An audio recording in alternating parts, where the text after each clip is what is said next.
Welcome to the last masterclass for 28 Days to a Healthy You. I'm so excited you're here, and I'm so excited that you've made it this far.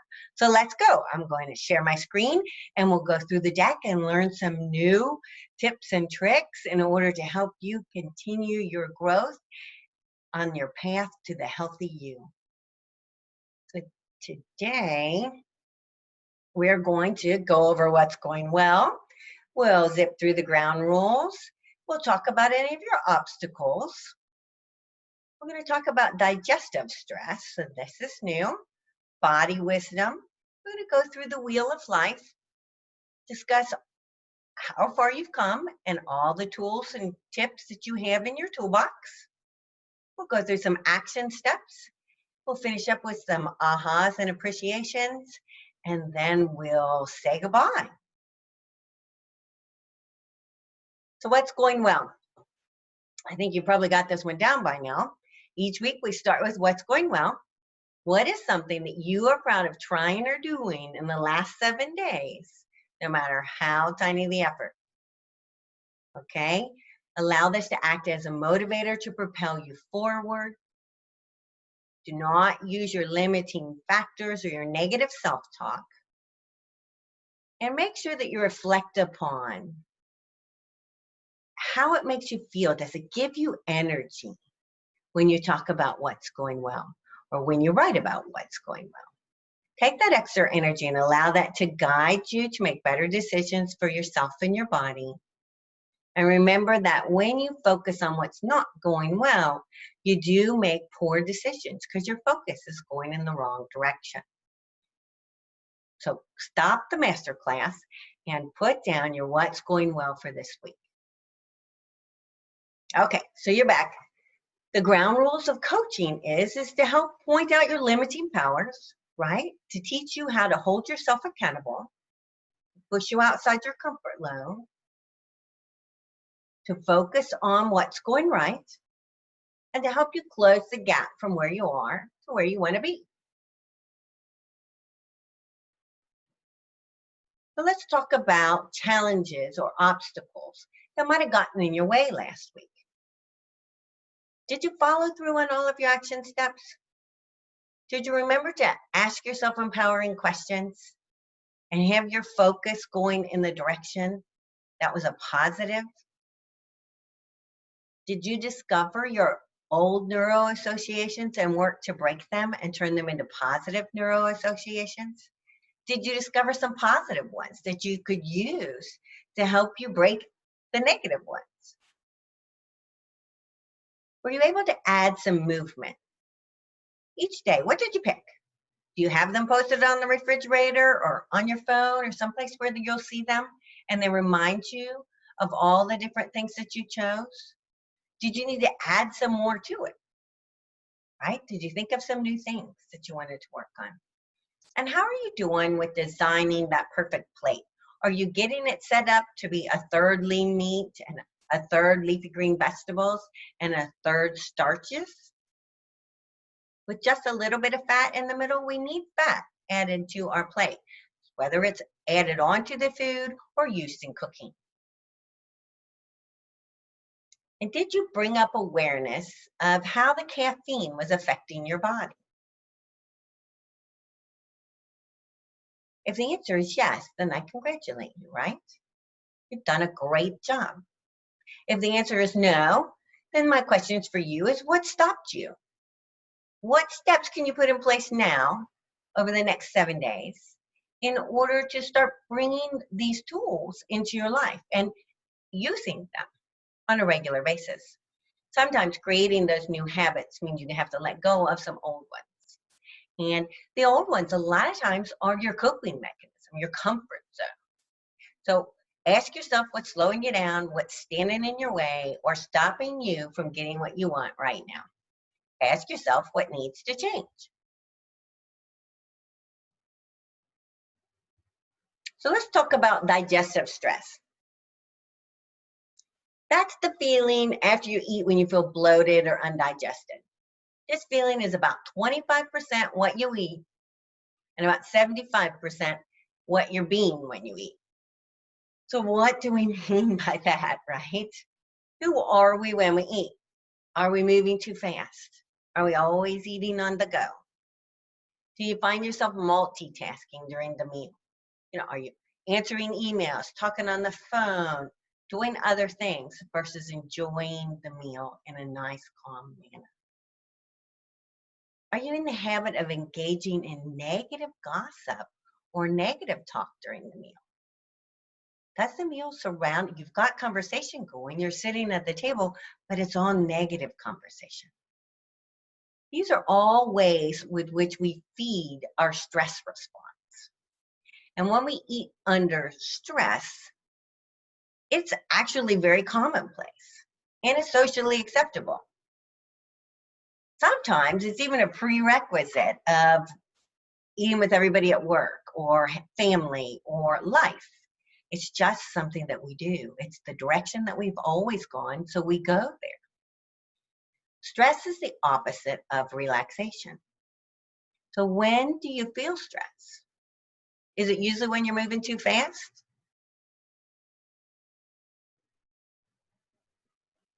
Maybe digestive stress is preventing you from increasing your metabolism or getting your metabolism running at the level with which you need it to run at. For many of us, work to increase our metabolism, but we never actually get it increased. And that can happen because you're moving too fast. When we eat fast, this adds stress to our bodies and slows our metabolism. It causes us digestive upset. This means we're eating our meals under a psychological stress response that reduces calorie burning ability. The slower you eat, the faster you metabolize. So the slower you eat, the faster you metabolize. Because the slower you eat is less stressful. It's calmer. It's more peaceful. The more relaxed you are throughout your day, then the more energy you're going to have because you're metabolizing your food properly, it's being digested in your system properly, and the nutrients are being absorbed. So it's kind of an interesting way to look at it. So you've eaten the healthiest meal under stress. When you're stressed out or in an anxious state, your ability to digest is dramatically reduced. Science tells us that the saliva, why can I never say that word? The enzymes in our saliva, content in our mouth, is reduced when we're under stress. This process breaks down the protein in our fats and carbs in our stomach. It's now impaired. So when the food gets there, it's not being broken down.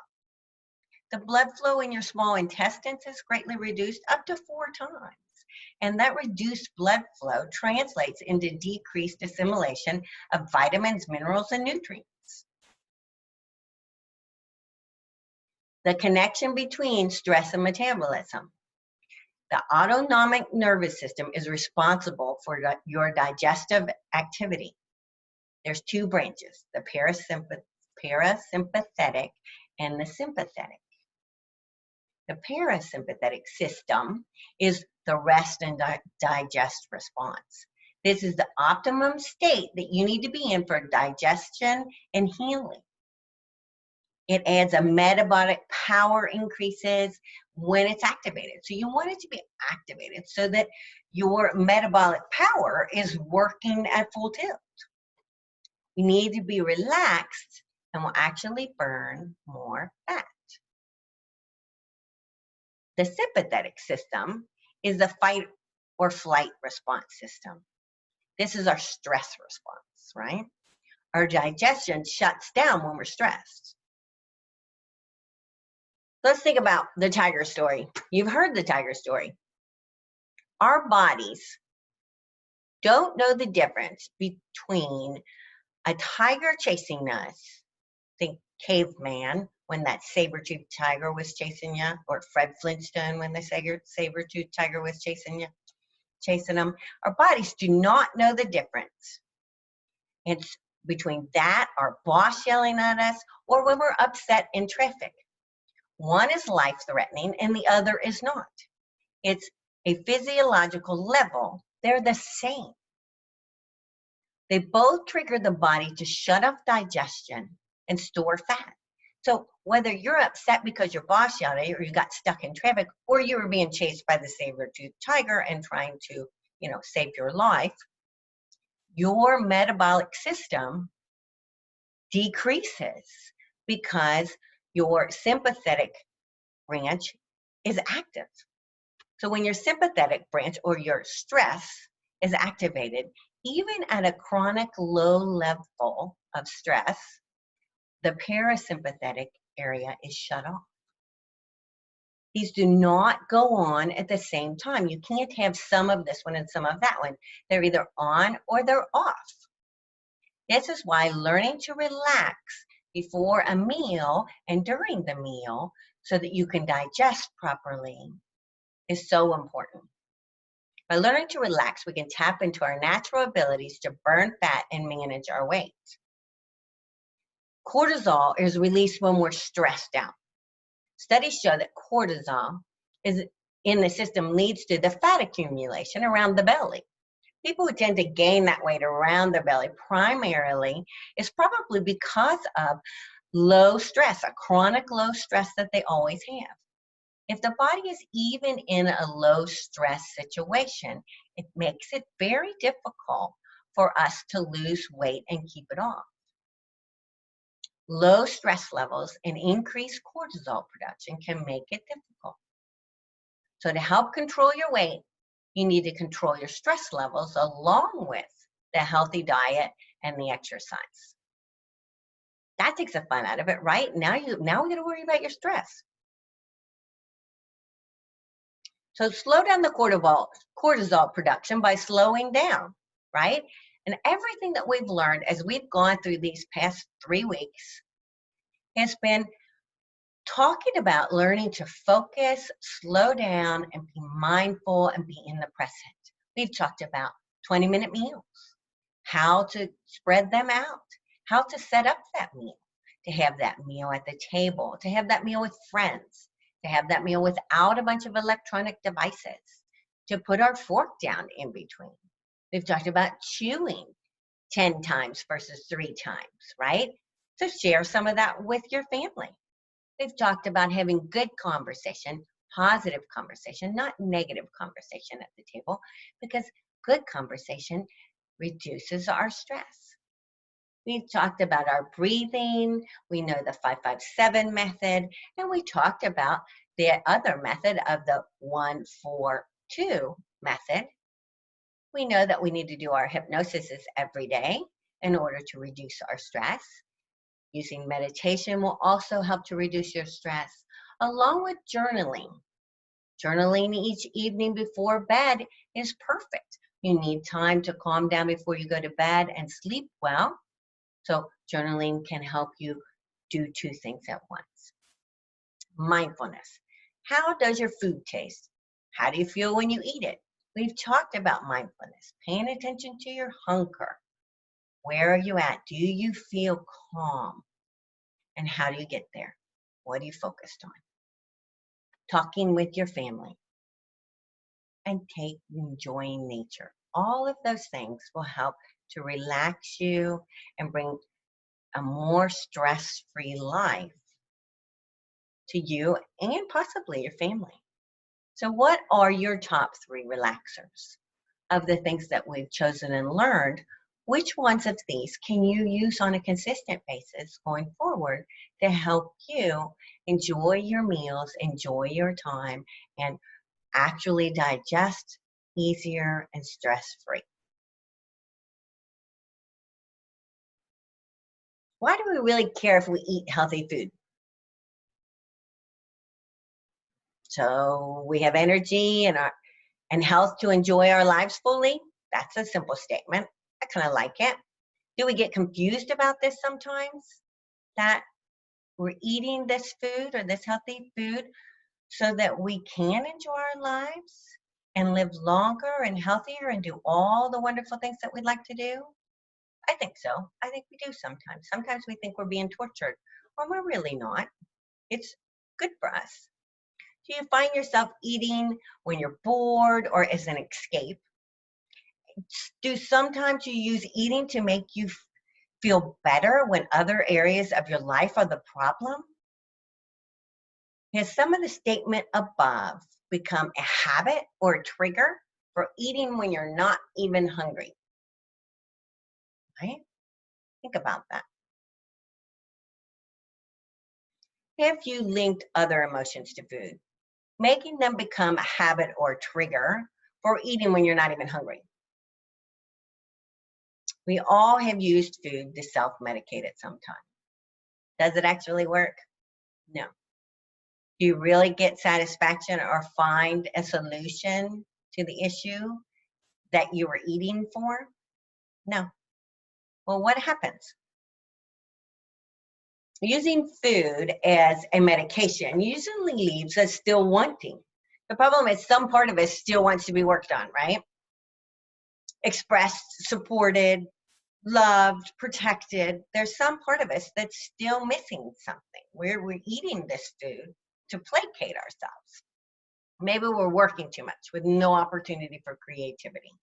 Maybe we've been home too much and we need to spend some time with others, get out of the house, enjoy ourselves doing something outside the home.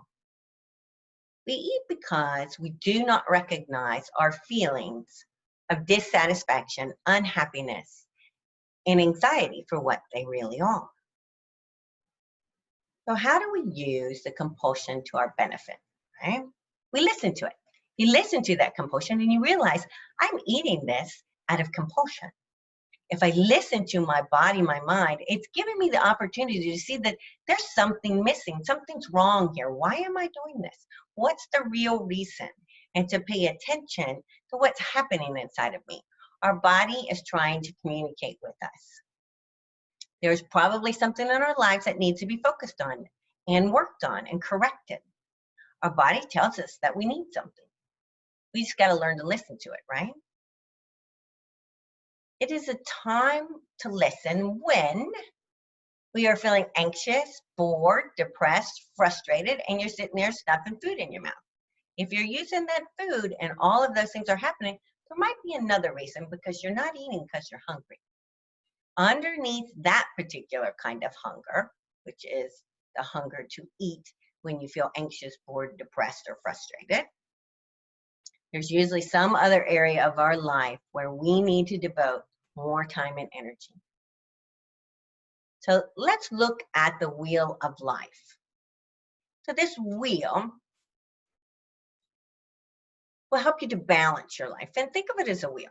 We're going to have you draw this wheel, and then you're going to stop the masterclass. And you're going to look at each spoke on the wheel, and you're going to place a dot closer to the center if you're least satisfied, okay? And if you're most satisfied, it comes further and further out on the wheel. Okay, so you're going to build this wheel: creativity, finances, career, education, home cooking, physical activity, health, home environment, relationships, social life, joy, and spirituality. Once you get all your spokes drawn up and labeled, you'll put a dot towards the middle on the ones that you think you need to work on, that you feel are missing.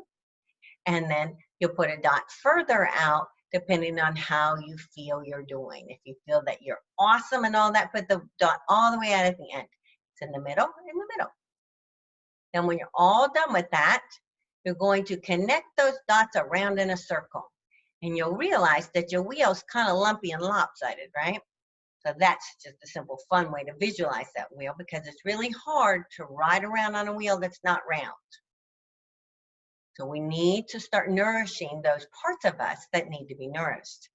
So once you get them, I want you to pick 3 of the ones that need more nourishment that you're ready to work on now. You could choose the 3 that have the dots closest into the center that need the most nourishment, or you might choose a mixture of them. Then you're going to work on how to integrate more of that into your life. So if it's creativity, you're going to work on, how do I get a little more creative? What new hobby can I start? What new project can I start? What can I get involved in, whether it's in the neighborhood or at work, that will help me to express my creativity? Maybe it's your finances that are in. Well, what steps can I take to start getting my finances in order without making me hyperventilate? And what simple steps can I start that is very easy? And you're going to create yourself a few action steps to start down that path. You're going to ask, are there any resources that I could use to help support this new challenge that I've given myself? And you're going to ask, what will adding more attention do for you? So I've been trying to give you plenty of time to copy the wheel. So I want you to stop the masterclass and go ahead and put your dots on, connect them up. Then you're going to choose the top 3 and you're going to answer these questions. How might you integrate more of that into your life? What will having more attention on that do for you? And are there any resources or support that you need to be fully nourished in this area? So stop the masterclass now and complete that project.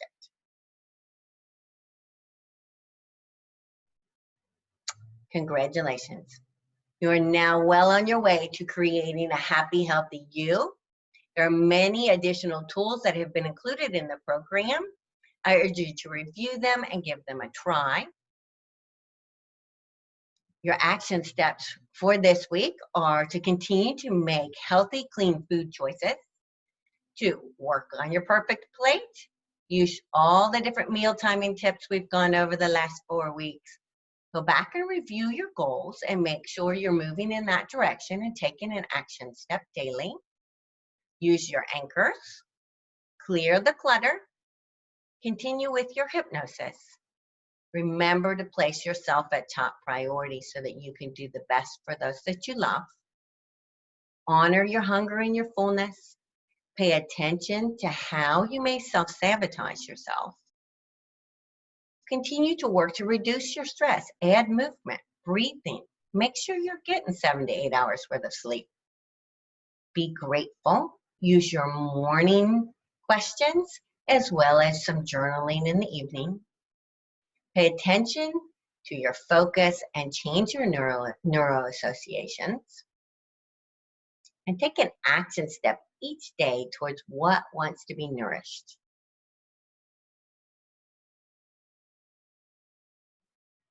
So what ahas do you have this week? What insights have you gained today? What appreciations have you discovered? Oh, and it says, see you next week. I lied. This is our last one. I'm so glad that you were here, and have a wonderful day.